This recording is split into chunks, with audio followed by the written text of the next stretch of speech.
Halo, assalamualaikum warahmatullahi wabarakatuh. Selamat datang kembali di Haryana Official. Kan kawan semuanya, gimana kabarnya hari? Sehat? Semoga sehat selalu di penantauan. Semoga kawan-kawan semuanya dipermudah segala urusan samen. Amin ya robbal alamin. Nah kan kawan, kali ini kita bakal membahas dua video sekaligus. Jadi ini garis besarnya, kemudian pelajaran yang diambil, tentunya undang-undang kerja di negara Hongkong. Yang pertama, ini ada Mbak Indonesia yang bekerja di majikan terakhir. Dia ini bekerja belum sampai 2 tahun. Tetapi dia ini tidak kerasan kerja di majikan tersebut. Dia mau memutuskan kontrak kerja, tapi dia tidak mau kalau ia yang harus menginterminate majikan atau dia yang harus notis majikan. Dia tidak mau, Mbak.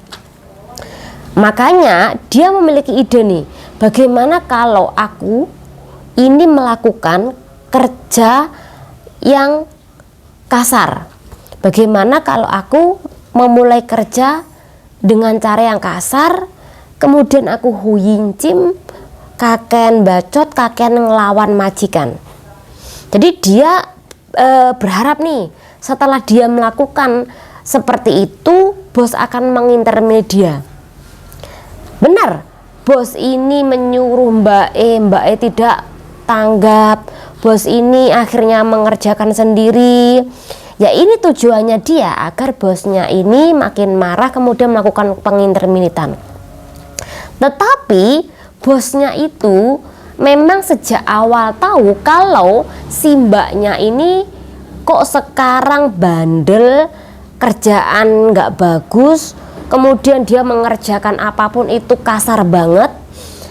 Majikan tahu kalau mbaknya ini sebenarnya mau memutuskan kontrak kerja, tapi dia berharap kalau majikan yang memutuskan kontrak kerja. Nah, karena majikan tahu itulah, majikan juga sama-sama tidak mau memutuskan kontrak kerja atau secara interminate. Jadi podo-podo nggak mau menginterminate kan kawan. Semakin bosnya itu mempertahankan, semakin mbaknya ini mengerjakan apapun secara kasar. Karena saking kasarnya, banyak barang yang ia kasari kemudian pecah rusak. Ini membuat bosnya ini geram. Karena sudah lumayan banyak yang dilakukan oleh mbaknya, alhasil bosnya ini melaporkan kepada polisi bahwa si PRT ku ini loh melakukan perusakan barang di rumahku. Alhasil Mbak E ini ditangkap. Nah, menurut kawan-kawan dalam hal ini mungkin ada yang tidak percaya, ada yang percaya. Kok bisa merusakkan barang itu bisa ditangkap loh? Oke, kita bakal bahaskan kawan. Jadi gini, majikan itu pasti bilang atau lapor ke polisi kalau ceceku ini pengennya tak keluarkan dari rumahku, tetapi aku tetap mempertahankan dia. Akhirnya dia merusakkan barangku ini loh. Jadi dengan sengaja dia merusakkan barang, bukan secara nggak sengaja. Jadi karena ada laporan seperti itulah, maka si mbaknya ini ditangkap.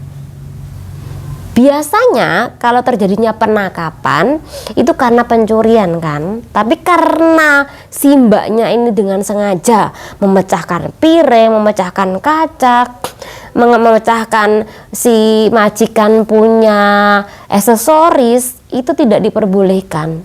Karena Anda sudah dianggap membahayakan, merusakkan barang orang lain atau kepemilikan orang lain, itu tidak diperbolehkan. Jadi itu kenapa polisi menanggapi kasus ini, karena majikan itu laporan bahwa cece-nya ini dengan sengaja merusakkan karena pengennya diinterminate dan dapatlah dia duit, seperti itu. Jadi sekali lagi, hati-hati kalau kawan-kawan berperilaku di tempat majikan. Nah, seperti mbaknya ini akhirnya kasusnya belum disidangkan dan dia saat ini masih menunggu di kepolisian. Yaitu karena belum begitu jelas bagaimana kasus nantinya, apakah majikan bakal meneruskan kasus ini atau memberhentikan kasus ini. Intinya mbaknya saat ini masih tetap ditangani oleh kepolisian. Oke, ini kasus yang pertama. Kasus yang kedua, jadi aku membaca di sebuah VT nih, ada Mbak Indonesia iki bekerja yang terakhir selama 6 tahun di majikan yang sama, yang terakhir ya. Kemudian mbaknya ini tiba-tiba diinterminate oleh majikannya setelah dia ini dianggap telah melakukan kejahatan. Nah, kejahatan bagaimana sih, kok bisa majikan tahu, kok bisa sampai majikan ini melakukan penginterminitan? Jadi ceritane sing tak woco, Mbak Indonesia ini memiliki teman yang dimana teman ini meminta bantuan mbaknya untuk mentransfer uang kan kawan.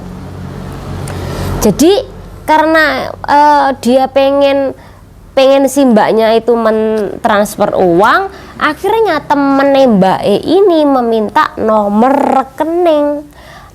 rekening ke Mbak yang kerja 6 tahun tadi.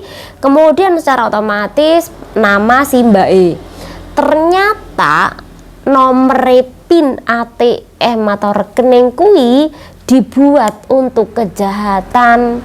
Jadi banyak sekali uang yang masuk ke tempat Mbak yang akhirnya Mbak ini dilaporkan oleh petugas pihak bank, dan kemudian kepolisian langsung mendatangi ke tempat mbaknya dan melakukan penangkapan kepada mbaknya karena mbaknya terlibat jaringan money laundry. Jadi pencucian duit kan kawan, karena menerima uang yang banyak.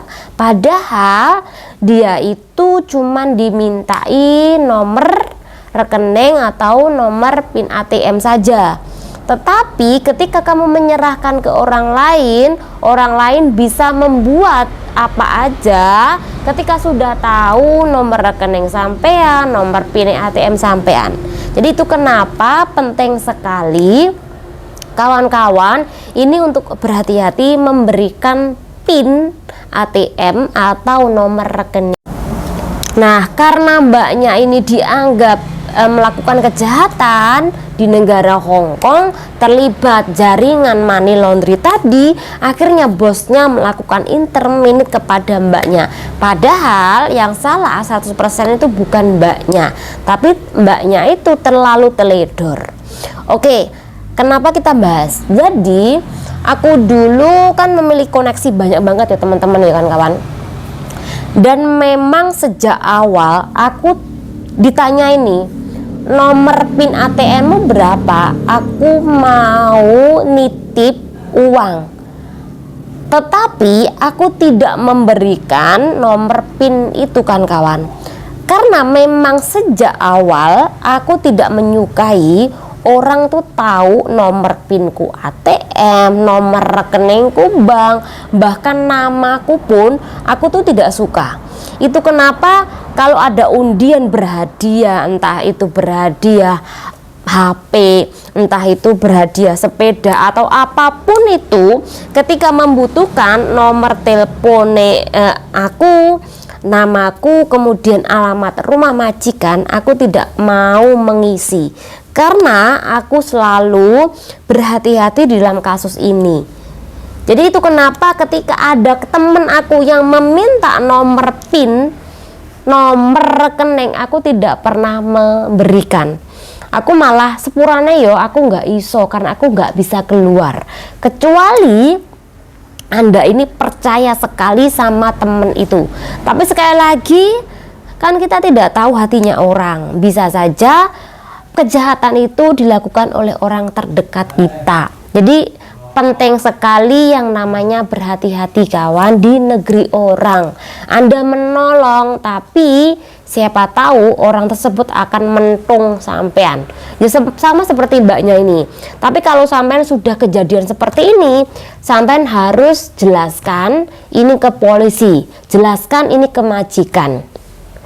Kecuali kalau majikan memang dengan sengaja tidak suka sama sampean, apapun penjelasan sampean bener apa enggaknya, kemudian penjelasan polisi Anda tidak bersalah, tetap aja majikan bakal tidak suka dan bakal menyuruh Anda untuk keluar dari tempatnya. Jadi intinya dalam kasus ini adalah masalah hukum yang menjerat Anda karena Anda dianggap terlibat sebuah jaringan money laundry tadi. Lagi kejahatan sekarang makin canggih kan kawan. Semoga bermanfaat. Undur diri. Wassalamualaikum warahmatullahi wabarakatuh.